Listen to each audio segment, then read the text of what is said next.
folks from Royal Flush that's going to be listening in. And heck yeah, someone already are. We might even get a phone call.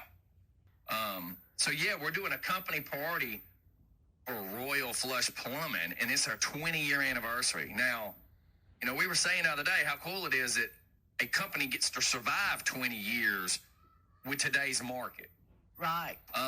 And to be able to keep employees. Some of these employees I'm sure they've had for several years, and I say that in a question form because I don't know the details, but any person that's been in business that long has got employees they've had for a good while too, because you got to think of the job market that we deal with these days. It's hard to keep some of these damn employees, man. It's the lazy man's market. You got to have good work ethics. So that's right. But yeah, I know a couple of them cats are listening in today. Happy 20th anniversary. Happy 20th anniversary. That is just super cool. That is super cool. I'm excited about being there too. But yeah, man, it's super cool, super duper cool. I think it'd be awesome. Because again, listen to this. Not too many companies do cool stuff like that anymore. Right. That's right. Like my wife hit 27 years at Kroger, and she didn't get zilch. She didn't get a, hey, thanks for being here. You're such an awesome employee, any of that kind of stuff. And the other day, one of the other employees hit like a 25-year mark or a 22-year mark or something, just an odd number, not like, I don't know how to word it. It just got brought up. And she was like, oh, it's so nice. They got her a card. And I said, well, that's cool. She's like, yeah, everybody in the store signed it, blah, blah, blah. She said, but it's just strange. Like, they didn't do that for me. Like, companies don't do that anymore. So It was really proud. It was for Debbie. She said it was really proud they did that for Debbie. But you just don't see that hardly anymore. People don't do that kind of stuff anymore. So it's really cool that your company wants to, hey, we appreciate you. That's cool. That is so cool. And she says, congratulations to Royal Flush Plumbing on 20 years. We're excited to have the Jam Box at our company party. They get to go down in the record, by the way, of the first, I guess we could call it commercial party, the first business party I've ever done with the Jam Box. You know what I mean? And I hope to do more. Like, I want to start doing, like, food truck events and stuff like that. But I just think that's super cool. They're the first people. So, we had Jill the other day who booked me for the first 5K. And that was the first 5K I did. Then we had Christy White being the first person to book us at all for this year. And then Royal Flush goes down as my first company party. Hello. Hi, this is Tim from Royal Flush Plumbing. How was your day? Oh, terrific, man. You need to come be on the show. Listen to that voice. I know. He's got a radio. God, listen to that. Dude, I luck up and find people like you occasionally. Yeah, I've heard that all my life. And nobody has discovered me. No doubt. Dude, Holly, can you imagine him being your, secret phone call, 1-900 voice? I know that's right. He's even going, So what's going on, dude? So tell everybody who you are. I'm Tim Winterstein, Royal Flush Plumbing, VP of Marketing, which makes me think I'm important. But I am a support staff for the best plumbers on the planet. That is awesome, dude. I'm so excited, dude. 20 years y'all been in business. It's something. And it's crazy, dude. Like, I used to use the supply, because I'm an electrician, too. Somebody will say X in a minute because they always do. But I used to have to hit that supply house sometimes. And literally when we were showing where y'all were, I was like, oh, my God, they're right now. I've drove past these cats a million times. That's right. Now we got a ton of trucks on the road. Yes. Oh, yes. We're fortunate. We figured out that the best way to build our company is do the same thing Atlanta Braves do. Get a good farm system, train them up correctly, teach them ourselves, and have them have good habits from the start. And so the vast majority of our workforce right now is in-house trained. That's smart. Which is pretty unusual, right? And we pay people to train them. Right. It's like a trade school that we pay you to go to. Right. Yeah, back when I was electrician's helper, that's the whole reason when they saw how good I worked, they were like, oh, we got to put this dude on the service truck. Like, we want him to learn from these cats right here. And that's what made me. My whole career was, I was on some big jobs, don't get me wrong, but once I got on the service truck, we would get the emergency phone call like, hey, they're pouring a slab. They need some help to get this bathroom done. And we would show up, put on the boots and do that. And then the next thing you know, we get another phone call. Hey, Grady's got a meltdown. You got to go to Grady. So, I loved it. Don't get me wrong. But in-house training is the way to go because you're not allowing them to pick up bad habits. Exactly. Basically, is the rule of thumb. That's exactly right. Most of my people I think understand. It was brilliant. Yeah. I think it was brilliant for the owners to do that. Right. Well, 20 years, man. I was actually just bragging about how y'all are actually doing a party because you don't see too many companies do that no more. And it's all about employee appreciation too, because most places don't treat their employees good. So the fact that you're doing that is amazing all by itself because you're doing something. Okay, let me word it this way. You're not doing anything new, but you're doing something that nobody else wants to do anymore. It seems, maybe it seems that way. I tell you, like the ownership, it's the most generous place I've ever worked, for sure. Like the owners have decided to run it like a major corporation. They're the shareholders, and they've nominated a board of directors to run the company. The board of directors is made up of employees, and That's they awesome. do profit sharing of the company's profits with the board of directors. So anybody in the company, if they show proficiency and forward thinking and are company centered and committed, they too can get on the board of directors and share in the profits of the company. That's awesome. And what remains, which blew my mind when I looked at the P&L sheet for the first time, is 54% of the profits of the company are given to charity. That's cool too. That's a different amount every year, but it's surprising how much they try to give back to the employees. We're doing a 20-year employee appreciation party, but we do a party about once every 2 months for the employees and their children. Oh, that is so super cool, dude. That is cool. So I'm sure we'll have you at more parties. Oh, yeah. And that's just super cool because, years ago, I got in a car wreck, and that's what, I messed up my back and can't climb ladders no more. An electrician that can't climb a ladder, it's not really something that can be usable. Plus, with a bad leg, you're a liability, so insurance don't want to hire you. Anyways, moral of the story, the people that I used to work with, they would have some parties, but dude, that was so long ago. So I'm just so impressed to know that there's still people doing it. And it sounds like you got some hellacious bosses. Like, it just sounds like super smart because if everybody's got something to lose, not just their job, if they all have something to lose, they're all going to work harder because they're going to value it more. That's what they aim at, right? And really and truly, they worked at, I think between the two owners, they worked at like 19 plumbing companies in the Atlanta area before starting the company. So they know how other plumbing companies treat their employees. And they said, we're going to be a company that treats our employees right first, the customer right, and the customer right. Yeah, and we're like, profits will come. We're just not worried about profits. That'll happen if you take care of your people and you take care of your customers. Right. And that's, they grew by word of mouth. They don't hardly do any advertising. Right.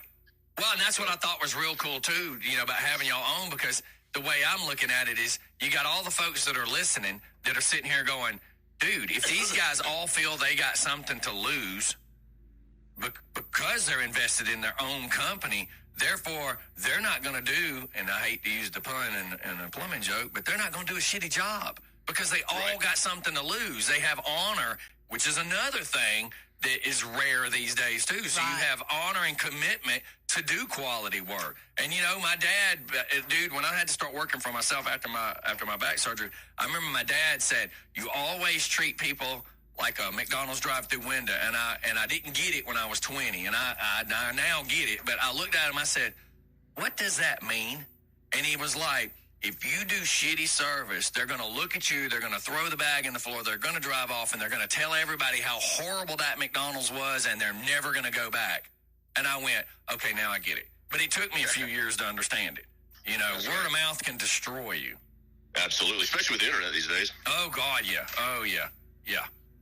People are unlikely to give you a positive review, unless it was exceptional. Right. They are highly likely to give you a negative one if it was bad. Oh, yeah, I make that joke all the time. I try to tell people, I'm like, look, if you're somewhere eating and they treat you amazing, why don't you type about it? Instead of, when you get mad, you go through 2 hours of complaining when you could have spent 5 minutes to brag about them. So I actually have a business. I don't talk about it a whole lot, but we have a Just for Fun business page, and it's a business review page and a Just for Fun food review page. So we tell people, anytime you find somebody that you can trust, share it with your friends. If you go to a restaurant, share it with your friends and let people know how that good stuff's out there, because there's so many shady ones. You need to know who the good ones are. That's right.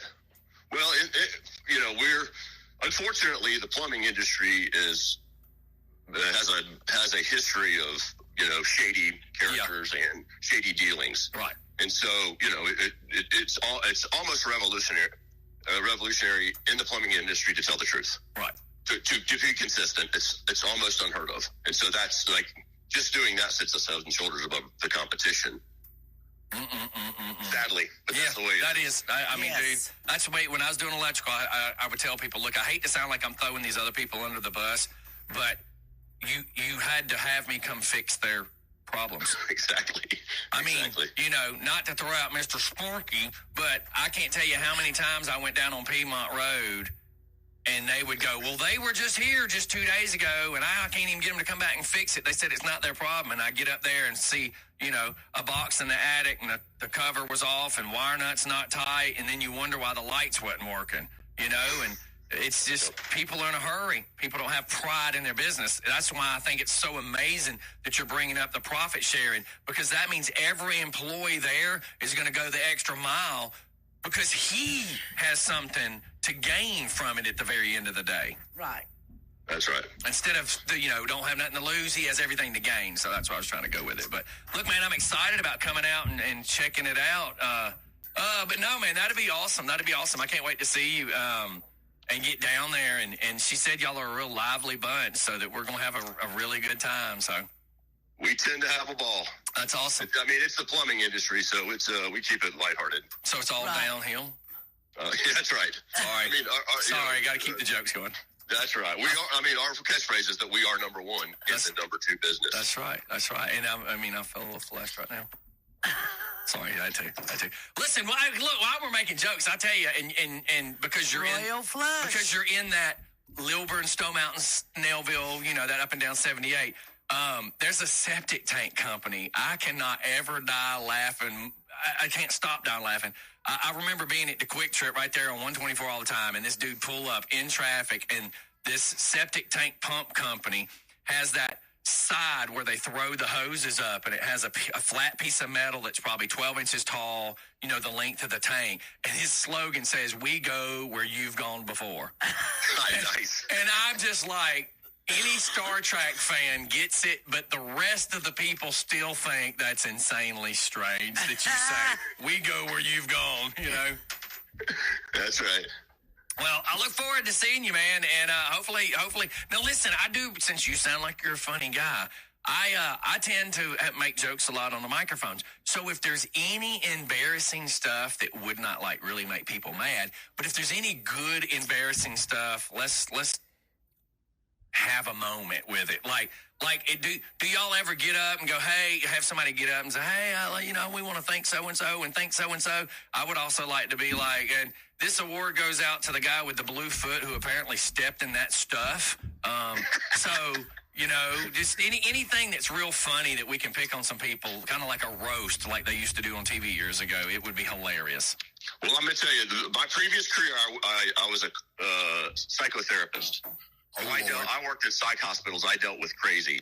The stories I hear from the plumbers are far and away crazier than what happens in the psych hospital. Oh, damn, Scotty, he's gonna like you. He's gonna like me then.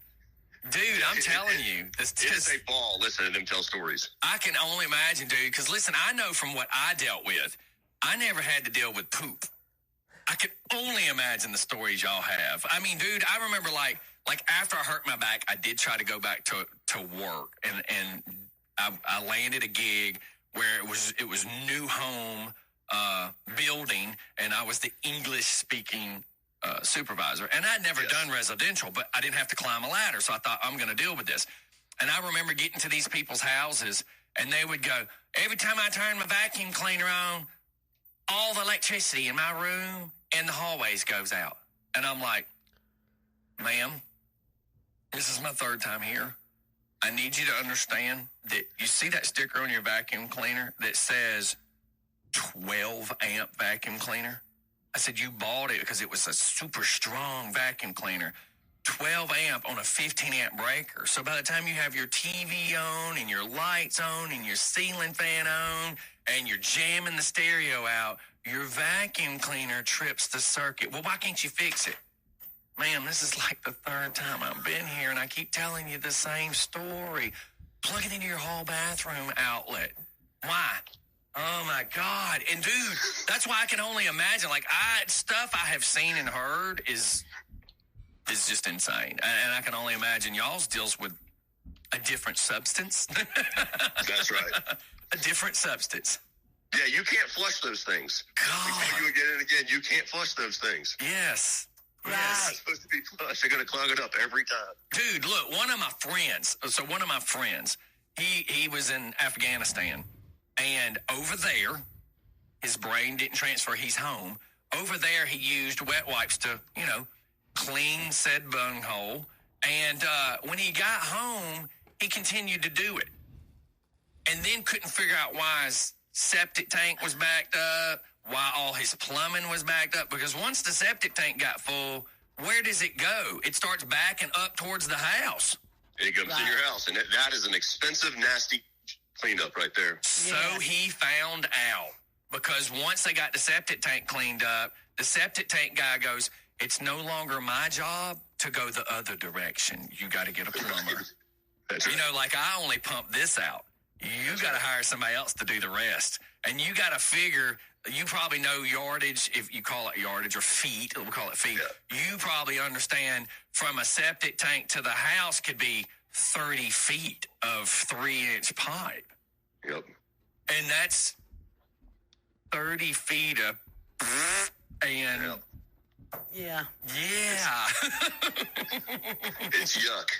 Oh, that is so fine. Well, do your thing, and we will see you that night. And come dig up some dirt, man. Dig up some dirt. I'll throw you on a microphone with me, some of your and we will just have some fun. We'll do it. I look forward to it. All right, brother. Thanks for calling in. And seeing Royal y'all. Flush, you guys. Y'all can give these guys a call. Hey, give a shout out. Give out your phone number. Tell people how to find you real quick. 770-385-5911. That's if you need plumbing service. And, of course, if you have any interest in becoming a plumber, I'm telling you, I went from a professional job into the plumbing industry because there's more money in it. Our average plumber makes over 6 figures. It's bananas how much money is in plumbing. Good, man. I was here. I was chasing wires. I could have been chasing the other stuff, making more money. It smells like money to us. Oh, my That's God, right. yes. Oh, yes. Look, I got over the fear of it when I had to work on, I had to open Scotty's general maintenance because I had to work for myself. And I had to dig up somebody's septic tank to try to figure out a clog one day. And I learned real quick that you got to get past it because it has to get fixed. You just turn on that. It has to be fixed, in your brain, and wash your hands later. Right. And look, any good plumber doesn't touch it. Exactly. We got tools and instruments. Like, Yes. you don't have to touch it. Yes. If you get used to the smell, you can make plenty of money. And That's right. And we're fortunate because our owners are so generous. They pay so well. Right. Yeah, we're probably the best deal out there for a plumbing company. Well, certainly of our size and our breadth of service and our coverage area and our 24/7 showing up, and we're definitely the best value for our customers. But the reality is that owners just pay our plumbers so much; it's super lucrative as an industry as well. Well, and it's great too because hopefully it keeps the employees satisfied to not want to go somewhere else. Good, and plus, good employees don't want to leave a good thing anyways. That's what we're dreaming of. Yep. Yeah, man. All right. Well, we will see y'all soon. I appreciate the phone call. All right. Have a good one. See y'all. All right, Have bye. a good one. Bye now.